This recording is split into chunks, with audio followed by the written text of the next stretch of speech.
네, 안녕하세요. 저는 엔콕학원에서 개성고 수학을 담당하고 있는 수학 강사 이재혁이라고 합니다. 올해 제가 개성고, 그 다음에 개성고 심화반을 담당했었는데요. 이번 프리윈터 때도 개성고를 희망하는 학생들을 위해서 예비 개성고 응용반을 개설하여서요. 이 수업에 대해서 안내를 드리려고 이 영상을 촬영하게 되었습니다. 일단은 개성고를 희망을 하긴 하지만 근데 아직 이제 고등학교가 확정이 안 된 상태에서 이 예비 개성고반을 들어야 될까 이렇게 고민하는 학생들을 위해서 일단 말씀을 드리고 시작을 해보면 사실 수학은 전국 공통이죠. 똑같은 내용으로 학습을 하죠. 그런데 이 수업의 차별점은 다른 수업과 똑같이 수학 공부는 하면서 그런데 추가적으로 이제 올해 이제 개성고에서 어떤 내용으로 이제 공부를 하고 또 어떤 난이도로 공부를 하고 그래서 올해 이제 개성고에서 공부했던 뭐 프린트나 중간고사, 기말고사 같은 거를 추가적으로 경험을 하는 수업이라고 생각을 해주시면 될 것 같습니다. 그리고 이 수업의 좀 특별한 점이라고 해야 될까요? 이 수업은 저랑 그다음에 상우 선생님이 계시는데 두 분의 선생님이 이 수업을 담당합니다. 이 이유는 사실 이제 고등학교 이제 첫 발을 내딛는 학생들인 만큼 수학을 이제 좀 올바르게 공부할 필요가 있거든요.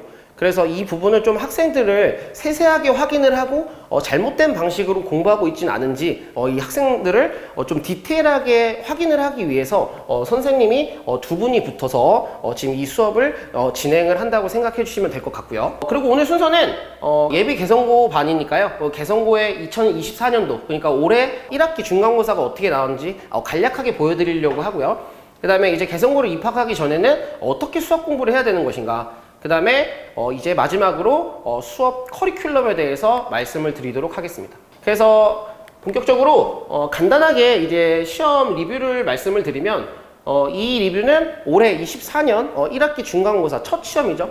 그거에 대한 내용이라고 생각해 주시면 될 것 같고요. 그 다음에 저희 중간고사 첫 범위가 다항식부터 2차 방정식과 2차 함수인데 개성고 같은 경우는 다른 학교에 비해서 좀 진도가 좀 짧은 편이라고 해야 될까요? 그래서 조금 그렇게 범위가 넓은 편은 아니다라고 말씀을 드릴 수 있을 것 같고요. 그 다음에 총 문제는 20문항이 나왔었는데 그래서 선택형 82점, 서술형 18점. 그런데 20문항이긴 하지만 개성고 자체가 이제 시험 좀 난이도가 있다 보니까 굉장히 시간적으로 그렇게 여유가 있는 시험은 아니에요. 여러분이 이제 이 짧은 시간 안에 어떻게 이제 빨리 해결할지 그런 걸 이제 생각을 좀 많이 해보셔야겠죠. 그 부분은 뒤에서 좀 말씀을 드리겠습니다. 그 다음에 올해 기준으로는 학교에서는 이제 교과서 그리고 개성고 이제 선생님들께서 이제 프린트를 제작해서 주시더라고요. 그래서 교과서랑 프린트로 수업을 진행을 했다고 생각해 주시면 될 것 같고요. 그 다음에 1등급 컷이 92점, 2등급 82, 뭐 이렇게 점수를 적어 놨는데요. 생각보다 이 1등급 컷이 굉장히 높죠. 그런데 사실 좀 이번 이 시험이 조금 특별한 거지 사실 예전에는 1등 컷이 훨씬 더 나았던 적이 많죠. 그래서 개성고 같은 경우는 사실 조금 변수가 많고 그리고 특히 올해 좀 특징이 이제 좀 잘하는 학생들은 좀 많이 잘하고 그렇다고 해서 그런데 평균이 높지는 않죠. 그래서 잘하는 학생들은 엄청 많은데 이제 평이한 학생들이 좀 있다라는 소리겠죠. 그래서 이제 개성고를 가기 위해서 이제 학생들이 좀 수학 때문에 좀 고민하는 학생들이 많을 것 같아요. 그런데 이제 11월부터 2월까지 이 4개월 동안 정말 올바른 방법으로 수학을 한다면 그런 걱정은 많이 안 해주셔도 될 것 같습니다. 그래서 뭐 이 문제 하나하나에 뭐 디테일하게 보려고 하는 건 아니고요. 정말 간단하게 말씀드리면 연계랑 응용입니다. 그러니까 교과서, 프린트에서 연계된 문제들이 올해는 굉장히 많이 출제가 되었고요. 그런데 그대로 출제된 문제도 있지만 그 문제에서 약간의 변형, 그 다음에 좀 많이 변형, 아니면 좀 거의 그대로 이렇게 프린트에서 이제 응용이 됐다고 생각해 주시면 될 것 같고요. 여기 써놓은 건 뭐냐면 여기 지금 이게 진모티라고 써놓은 거는 개성고 선생님 성함입니다. 그래서 그 프린트에 이 선생님 성함이 들어가 있어서 이렇게 좀 명칭을 해봤고 그 다음에 이 기출 프린트라는 거는 모의고사 문제들을 모아놓은 프린트라고 생각해 주시면 될 것 같습니다. 그래서 총 프린트가 2개였고요. 그래서 제가 여기 써놓은 건 뭐냐면은 선택형 9번, 선택형 10번 여기 써놓은 거는 이번 중간고사의 그 문제 번호고 그 문제와 프린트가 연계된 게 어떤 게 연계된지를 정리해놨다고 생각해 주시면 될 것 같습니다. 근데 보시면은 여기서도 봤듯이 그렇고 그 다음 뒤에서도 좀 보여드릴 텐데 뒤에서도 그렇고 굉장히 프린트에서 연계되는 게 많이 확인이 되죠. 그러면 프린트만 열심히 풀면 되는 거 아니냐. 맞아요. 굉장히 그게 중요하죠. 그런데 아까 말씀드렸듯이 프린트에서 이제 응용이 되고 그러면 그 짧은 시간 안에 새로운 문제를 이제 아이디어를 발견해서 문제를 풀어내야 된다는 소리거든요. 그래서 이 프린트 자체도 굉장히 좀 난이도가 있고 해서 마냥 연계가 된다고 해서 이 시험이 굉장히 쉬운 시험이구나 그렇게 생각할 수는 없죠. 뭐 이렇게 다 연계가 됐냐 그런 건 아니고요. 뒤에서 이제 좀 디테일하게 보여드릴 건데 그러면 교과서에 전부 다 나온 건 아니고요. 교과서에서 나오지 않는 문제도 직접적으로 보여드리도록 하겠습니다. 사실 제가 이제 설명회 영상을 할 때는 시험지를 보고 이제 문제 하나하나를 전부 다 가져왔었는데요. 이번에는 간략하게 중간고사 시험지랑 학교 프린트가 어떻게 연계가 됐는지 간단하게 몇 문제만 가져와 봤습니다. 이 문제는 거의 이제 동일하게 이제 문제가 출제된 경우인데요. 문제를 읽어보셔도 아시다시피 직선이 똑같고요. 직선이 똑같고, 그 다음에 구하는 게 뭔지도 굉장히 똑같죠. 그러니까 이 문제는 프린트에 있는 문제가 그대로 나왔다고 생각해 주시면 될 것 같고요. 그리고 이 왼쪽이 중간고사, 오른쪽이 이제 학교 프린트 교과서인데 이거는 교과서에 있는 발전 문제예요. 발전 문제인데 이제 가랑 나의 조건을 보고 이제 함수를 유추해서 함수의 뭐 최대값, 최소값을 구하는 문제인데 여기서 이제 가가 좀 응용이 됐죠.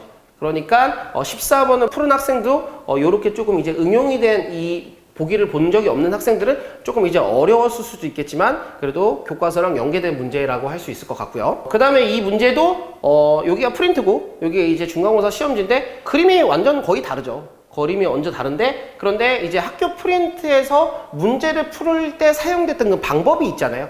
그 방법이 그대로 이 문제에 적용을 하게 되면 풀리는 그런 문제였습니다. 그 다음에 이제 마지막 이거는 왼쪽에 있는 거는 교과서랑 프린트에 나오는 그런 문제는 아니에요. 그런데 교과서랑 프린트를 착실하게 풀고 교과서랑 프린트에 나오는 개념만 잘 활용을 하면은 풀 수 있는 문제였지만 이게 객관식 마지막 문제로서 좀 짧은 시간 안에 이걸 풀기는 조금 어려운 학생들도 좀 있었을 것 같고요. 그 다음에 이 서술형 3번 사실 이거는 그래도 시중 문제집 같은 데서 많이 볼 수 있는 문제인데 그 다음에 뭐 교과서에도 연계되는 문제가 있지만 그래도 조금 다른 굳이 따지자면 프린트랑 교과서랑 좀 다른 문제가 이 두 개였다라고 생각해 주시면 될 것 같습니다. 네, 그러면 지금 이제 뭐 모든 문제를 보지는 않았지만 간단하게 어떻게 이제 프린트에서 나왔는지 그 다음 프린트에서 어느 정도 응용되는지를 지금 확인을 해봤었죠. 그러면 이제 입학 전에 개성고를 입학하기 전에 어떻게 이제 공부를 하면 좋을지를 좀 생각을 해보면 첫 번째, 두 번째가 이제 같은 말인 것 같은데 올바른 수학 방법으로 수학을 실력을 쌓으셔야 돼요. 저는 사실 이게 중학교 때 이제 모든 학생들이 뭐 대부분 이제 100점이 굉장히 많죠. 근데 그 똑같이 100점 맞았던 학생도 이제 고등학교 오면 어떤 학생들은 수학을 좀 어려워하고 어떤 학생들은 좀 수학을 쉬워하고 이런 학생들을 굉장히 많이 봤거든요. 그런 차이는 일단 중학교보다 이제 고등학교 시험 난이도가 굉장히 많이 올라가죠. 그 부분은 이제 고등학교로 올라가게 되면 이제 등급제로 변하고 그러면 이제 줄 세우기를 해야 되기 때문에 이제 조금 학생들을 판별하기 위해서 난이도 있는 문제를 낼 수밖에 없죠. 그런데 그 내신 시험이 이제 50분인데 그 50분 안에 이제 새로운 문제를 보고 그 아이디어를 발굴해내는 게 사실 쉽지 않죠. 평소에 연습이 없다면 굉장히 어려운 부분이 되는 거죠. 그래서 여러분이 평소에 공부를 하실 때 중학교에 공부하던 그 습관을 좀 버리셔야 될 것 같아요. 그러니까 일단 첫 번째로는 답안지를 안 보는 습관을 가지셔야 됩니다. 그럼 뭐 한 문제를 풀면서 뭐 5시간, 10시간 그래도 괜찮습니다. 그렇게 풀면서 그 다음에 안 풀려도 수학은 실력이 계속 향상이 되거든요. 그리고 설령 만약에 해설지를 보고 그 다음에 그 문제를 해결했다고 해서 그 문제에서 그 푸는 거로 끝이 아니고 이 개념이 왜 이 문제에서 사용이 됐는지 그 다음에 왜 이렇게밖에 풀 수 없는지를 꼭 정당화를 하는 연습을 평소에 하셔야 됩니다. 이게 가능한 기간이 이제 11월부터 2월인 것 같아요. 이제 개학을 하게 되면은 이제 다른 과목 공부하기도 굉장히 바쁘죠. 근데 11월부터 2월까지는 이제 좀 여유로운 시간 동안 그런 수학을 공부하는 습관, 그런 실력, 그런 걸 안 쌓아놓으면은 이제 고등학교 가서는 이제 조금 굉장히 시간적으로 여유가 많이 없게 되죠. 그래서 여러분이 고등학교 올라가게 되면은 정말 이제 올바른 방법으로 수학을 꼭 공부를 하는 습관을 가지셔야 되고 이런 것들은 제가 수업 시간에 굉장히 학생들한테 많이 조언을 해주는 편이에요. 그래서 지금 저랑 올해 이제 공부했던 학생들도 사실 3월부터 지금까지 같이 쭉 공부했던 학생들도 꽤 많은데 그 학생들도 이제 굉장히 수학 실력이 많이 향상된 게 제 눈에 보이거든요. 그게 이제 조금 제대로 된 방법으로 공부를 하고 있다라는 거를 좀 보여주고 있는 것 같아요. 그 다음에 세 번째로는 이제 공부 습관과 학습 계획인데 이거는 공부 습관 이거 굉장히 중요한 것 같아요. 이제 고등학교를 이제 막상 이제 11월부터 2월까지는 고등학교 가면 열심히 해야지. 그런데 사람은 갑자기 변하지 않죠. 그래서 고등학교 가려고 하니까 공부하기 너무 힘들고, 그 다음에 이 학습 계획이라는 건 뭐냐면 이제 고등학교 가서 이제 열심히 하려고 했는데 이제 중학교 때처럼 시험 이제 뭐 한 2, 3주 전까지는 그냥 평소같이 하다가 2, 3주에 막 벼락치기로 이렇게 공부하는 학생들이 굉장히 많아요. 그런데 그런 학생들은 특징이 그거예요. 그러니까 뭐 지금 11월부터 뭐 2월까지 혹은 뭐 3월까지 이렇게 공부한 거 광범위하게 되게 공부를 했겠죠. 근데 그 광범위하게 공부한 거를 시험장에 못 갖고 들어가요. 그래서 그거는 어떻게 해야 되냐? 공부 계획을 철저하게 짜셔야 됩니다. 그래서 평소에 여러분이 11월부터 2월까지 여러분이 공부를 하실 때, 난 이 기간 동안 이 정도의 공부를 해봐야겠다. 해보니까 더 되네? 그러면 더 해야겠다. 이렇게 계획을 짜는 연습을 꼭 해두셔야 된다는 당부를 드리고 싶습니다. 네. 커리큘럼에 대해서 안내를 드리면 방금 말씀드렸듯이 저랑 상우쌤이 이 수업을 담당하게 되고요. 그 다음에 이 수업은 한번 뭐 공부하는 학생들도 혹은 처음 하는 학생들도 수강할 수 있어서, 그러니까 개념부터 이제 난이도 있는 문제까지 다 풀어보려고 합니다. 그래서 개념부터 상난이도까지 문제를 풀어보고 싶은 학생이 이 수업을 들으면 좋을 것 같고요. 그 다음에 개강일은 11월 5일 화요일이고요. 그 다음에 화요일, 토요일 각각 4시간씩 수업이 진행이 되는데 화요일 같은 경우는 6시부터 10시 상우 선생님이 수업을 진행하시고요. 그 다음에 토요일 같은 경우는 11시부터 3시, 그 다음에 이 시간에는 제가 담당을 하게 됩니다. 그리고 강의실 같은 경우는 저희 앵코학원 수학관 4-2 강의실이라는 거는 4층을 의미하고요. 혹시 이게 주소를 참고하시고 싶은 분들은 이렇게 옆에 적어놨고요. 네. 그리고 이제 수업을 진행이 어떻게 되냐? 일단 기본적으로 이제 메인 교재는 센으로 하려고 해요. 그런데 이제 센을 뭐 푼 학생도 있고, 혹은 이제 센이 좀 어려운 학생도 있고, 센이 너무 쉬운 학생들도 있을 거 아니에요? 그래서 이 옆에 붙어 있는 이제 제작 프린트라는 거는 이제 학생의 개별적으로 좀 자료가 나간다고 생각해 주시면 될 것 같고요. 그 다음에 선생님이 2분이 계신다고 했는데, 그럼 수업이 어떻게 진행이 되느냐? 방금 말씀드렸던 것처럼 상우 선생님이 화요일, 제가 이제 토요일에 담당하게 되는데, 일단 첫째 주에는 진도를 다 나갈 건데, 일단은 상우 선생님이 경우의 수 파트랑 행렬 파트를 담당하실 거고요. 제가 그 다음에 다항식부터 방정식과 부등식까지 하려고 합니다. 그래서 토요일에 그러면 수업을 하게 되면은 그 다음 주 토요일까지 과제 피드백을 못 받는 거잖아요. 그래서 수업이 어떻게 진행이 되냐면 제가 토요일에 다항식 부분을 수업을 하게 되면은 화요일에 상우 선생님이 과제에 대해서 피드백을 해주실 거예요. 그 다음에 화요일에 이제 개념을 공부하고 이 개념에 응용되는 개념, 응용 개념들이 있을 거 아니에요. 그래서 토요일에 개념을 공부하고 완전 연계가 안 되는 게 아니고 토요일에 학습한 내용이 화요일에 과제 피드백과 토요일에 공부했던 내용에 대한 심화 과정을 또 화요일에 공부를 한다고 생각해 주시면 될 것 같고요. 그래서 여기 토요일 수업 과제 피드백과 응용 개념 학습이 이 내용이라고 생각해 주시면 될 것 같고, 그래서 이 부분을 진행을 하고 경우의 수 파트랑 행렬 파트의 수업을 진행한다고 생각해 주시면 될 것 같습니다. 그리고 토요일에는 이제 테스트를 좀 진행을 하려고 해요. 테스트를 진행을 하는 이유는 제가 이제 학생들에게 이제 수업 시간에 이제 아는지 모르는지 굉장히 많이 물어보는 편인데, 이 수업 시간에 근데 안다고 해도 이제 막상 테스트를 보면은 많이 못 푸는 학생들이 굉장히 많거든요. 그래서 이런 거는 제가 좀 디테일하게 확인을 하려고 테스트를 진행을 하려고 하는 거고요. 테스트는 뭐 길게는 아니고 뭐 한 30분 정도 진행된다고 생각해 주시면 될 것 같고요. 그 다음에 토요일은 테스트를 진행하면은 나머지 시간에는 전부 다 진도 수업을 한다고 생각해 주시면 될 것 같습니다. 그 다음에 그럼 이 수업에서 그 학생 관리는 어떻게 할 것이냐? 일단은 수업 시간에 질문을 다 당연히 받겠죠.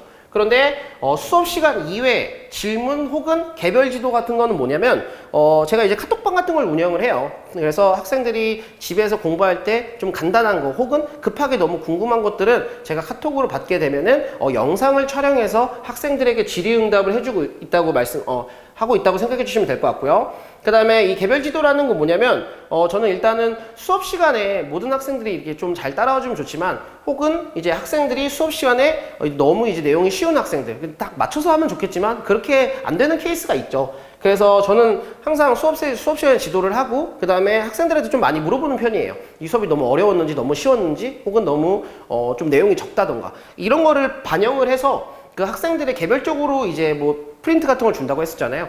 그런 거를 주고 나서 추가적으로 이제 지도하는 시간도 학생들 맞게 이게 시간은 좀 다르겠죠. 그래서 이런 식으로 추가적으로 어려운 학생, 잘하는 학생도 좀 이제 개별적으로 지도를 하고 있다고 생각해 주시면 될 것 같고요.